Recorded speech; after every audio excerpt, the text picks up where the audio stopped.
E um ponto que eu acho assim, muito importante.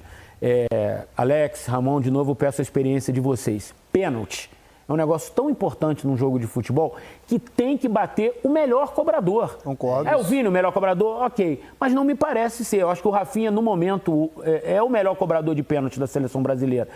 Tanto que a seleção teve 3 pênaltis nas eliminatórias, só um entrou com o Rafinha. O Neymar perdeu. Né? Não, ele bateu 2 contra o Peru e fez. E fez 2 contra o Peru. Foram 2 gols dele de pênalti contra o Peru. Então, assim, o Vini merece todo o crédito do mundo, foi ele que sofreu o pênalti. Cara, mas eu acho que pênalti, Ramon, Alex, vocês estiveram em campo, tem hora que é para passar o pênalti para dar moral e tem hora que tem que chegar o dono da bola que bate melhor. O jogo tá 3-0, beleza, Exato. ele tá precisando fazer um gol, mas é um pênalti decisivo. É pro dono da bola bater, né, Alex? Assim, se eu fosse técnico, a gente conversava isso antes, depois também, né? É para bater o Eric, é o batedor oficial de pênalti. Mas eu sofri, preciso jogar bem na seleção, preciso ganhar uma moral. Não, quem tem que bater é o Eric. O treinador tem que decidir isso, quem bate é o Eric. Vai lá e bate você. Porque complica para um jogo que poderia fazer um 2-0. Às vezes 2-1, vai surgir uma oportunidade para o Vini fazer um gol, porque a Venezuela vai se abrir, vai ter mais espaço. Então, eu sou muito... não joguei bola, não fui atleta profissional, mas em termos de observação, eu sou muito radical com essa questão do pênalti. Eu acho que o melhor cobrador tem que bater. O segundo é ele. Ok. Se não tem o primeiro, bate o segundo. Mas enquanto o primeiro estiver em campo, tem que bater o primeiro. Eu estranhei bastante. Quando a gente estava assistindo o jogo, né? Eu falei, mas não é o Rafinha que vai bater? Vai o Vini? Ele tem batido no Real Madrid, é verdade, tem convertido os pênaltis. Mas na ordem da seleção ali, né? Até parece pelo jogo que foi com o Peru.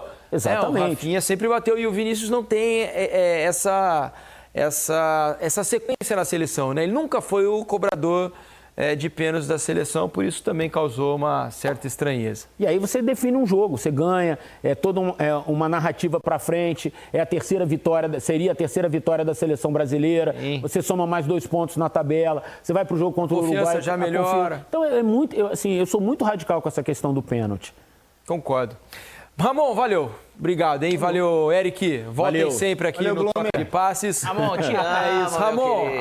Ramon, adorei a entregada. Isso aí. Valeu, obrigado. Bom descanso pra vocês. E quando o Vini Júnior vai cobrar um pênalti, isso entra em campo. Não, basta ver que isso justifica a perda do basta pênalti. ver a tranquilidade. Ele bateu mal, ponto. Quando o Rafinha vai finalizar na área, sem o goleiro, só com o marcador na frente, isso entra em campo. Mas isso aí é interessante, né? Porque a gente comentou na data FIFA passada desse jogo com o Peru, com o Rafinha fazendo 2 gols de pênalti.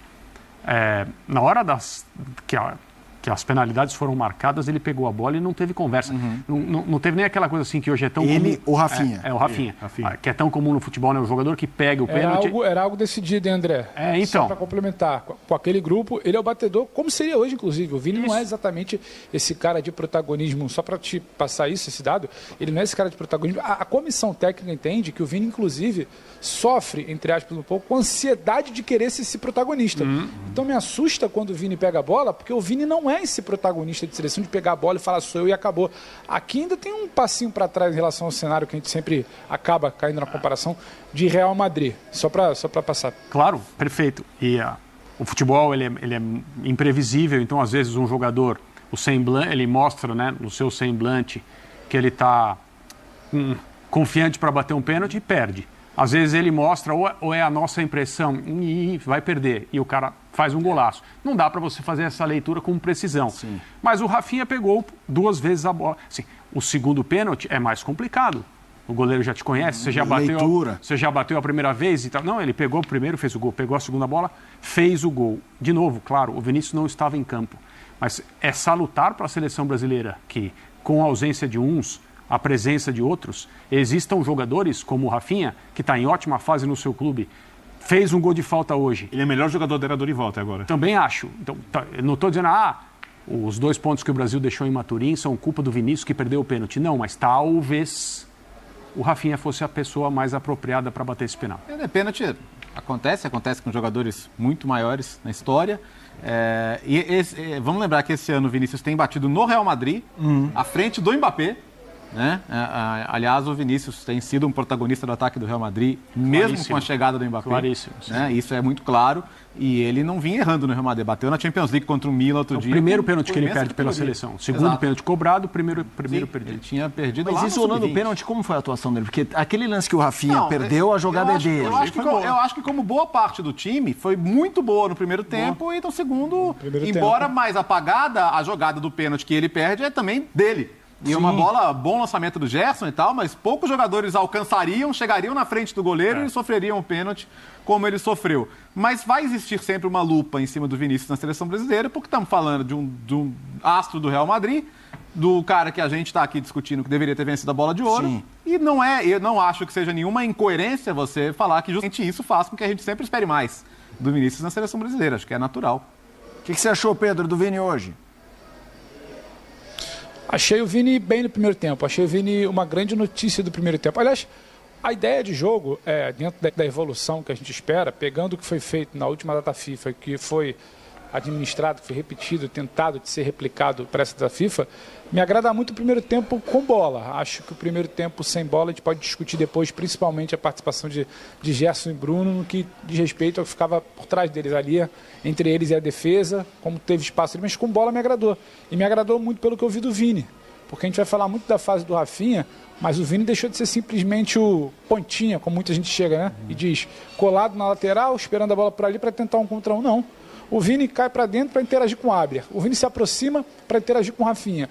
Do outro lado, você tem por ali o Savinho tentando interagir com o Wanderson, quando subia mais menos, mas por ali também o Gerson chegando para tentar apoiar. O Rafinha chegando para apoiar de um lado, apoiar do outro. E esse Vini, especificamente para falar dele, do jogador que acaba sendo, tem toda essa expectativa, o Vini muito bem. O Vini cai por dentro muitas vezes para entender como é que é essa interação, seja com o Rafinha, seja com o Abrier, e ataca espaço, se movimenta, pisa na área em alguns momentos. Então, essas associações que não deu para ser notado na última data FIFA por questões óbvias, porque o Vini não estava por ali, mas o Rodrigo não conseguiu fazer, por exemplo, achei uma boa notícia do primeiro tempo. Dentro de um sistema de evolução, pouco a pouco, devagar, é início de trabalho, o Dorival não tem nenhum ano na seleção, é interessante ver como é que ele repete com uma outra peça de uma data FIFA para outra, com pouquíssimo tempo para treinar. O Dorival teve um treino em Belém para colocar esse time que entrou em campo hoje. Então, essas interações do primeiro tempo funcionaram muito pelo Rafinha e muito pelo Vini também, muito pelo Igor Jesus também. Vai ter gente que achou que isso foi substituído, não fez gol, não foi bem, mas o tanto que o Igor arrastava em defesa e abria campo para o Vinícius atacar foi muito interessante. O tanto que a seleção conseguiu entender que a movimentação constante ia confundir a defesa adversária e abrir campo para o Vinícius atacar também foi interessante. Então o Vini soube se movimentar e soube atacar esse espaço. Claro que vai ficar ali a marca do pênalti, que não entrou, a discussão se o Rafinha tinha que ter dado a bola, se tinha que ter uma orientação do Dorival, tudo isso a gente vai entender depois, até com a fala do Dorival e talvez do próprio Vini. Mas o que ele tentou fazer para um jogador que teve um treino com esse grupo, que não jogou com esse grupo na data FIFA de outubro, para mim foi interessante sim. Vocês estão falando muito de um nome que a gente tem dados aqui para apresentar, números que colocaremos na tela para vocês, é ele, Rafinha.